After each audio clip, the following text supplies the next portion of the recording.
Hey everybody, Scott Voak with Pacific Sotheby's International Realty. Hope you're having a great day. It's early March and this is your San Diego housing market update through February of 2023. All data is provided by the San Diego Multiple Listing Service. Let's get busy and look at some charts.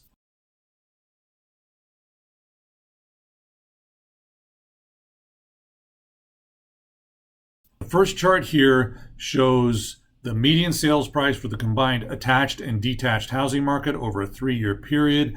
As you can see, we've had our second consecutive uptick. Now, this was actually a very nice uptick.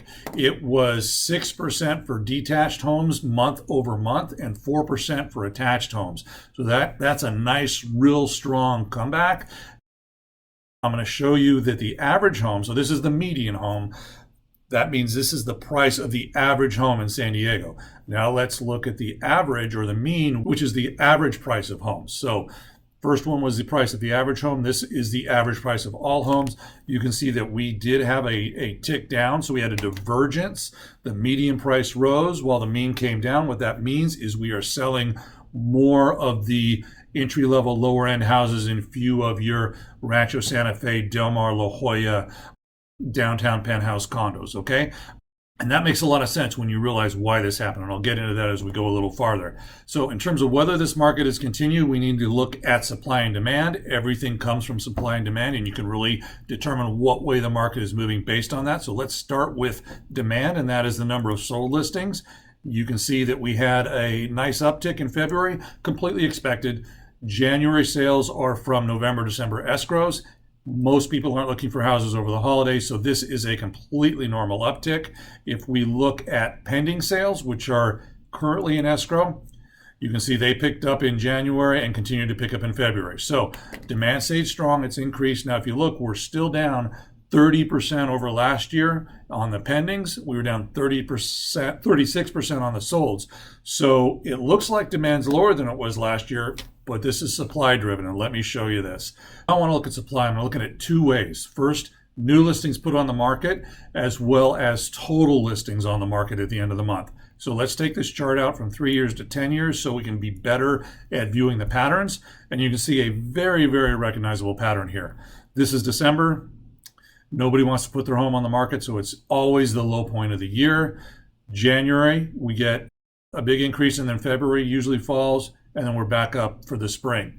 Now, why does this happen? Once again, as I mentioned, nobody really wants to sell their house over the holidays. So we see a lot fewer listings November, December. Basically, once we get past Thanksgiving, everything slows down. So this is pent up supply that hasn't come on the market, that comes on the market at the beginning of January. February comes down a little bit, and then we're off for the spring sales season.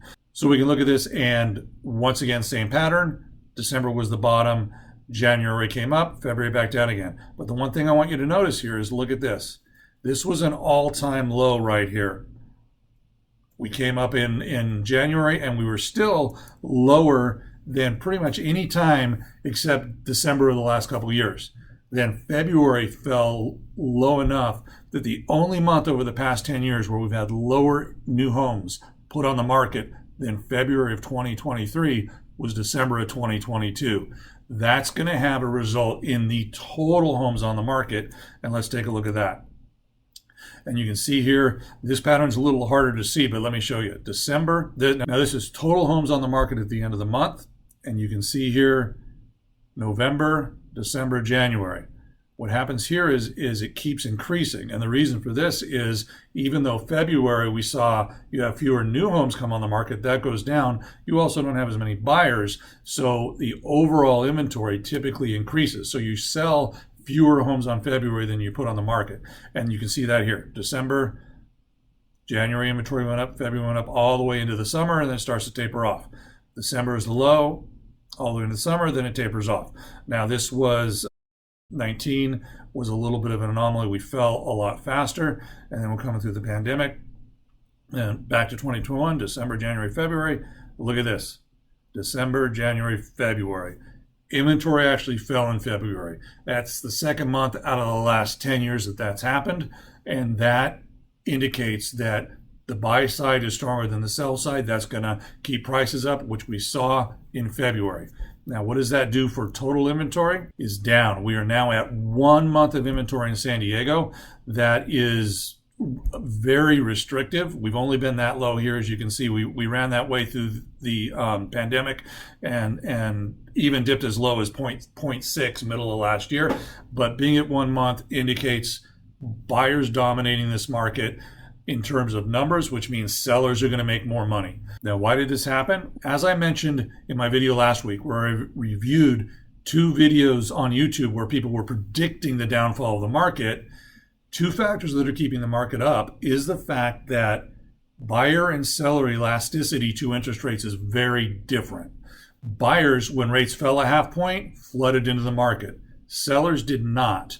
And that is why we've seen the drop in inventory, the increase in the number of buyers there, and the shortening of market time, as well as the increase in prices. Now, what do I think going forward? I think we're going to see more increases. We just don't have the supply to support a crash. Now, that could change. If something happens down the road, if you're predicting that Russia's going in and going to overrun Ukraine on its way to Poland, yeah, that could cause some issues. But where we're sitting right now, geopolitical events notwithstanding, we look pretty solid. That's it for my February market update. I will be posting some videos later in this month about elasticity in the market, so look for those both on Facebook and YouTube. Until then, have a great month.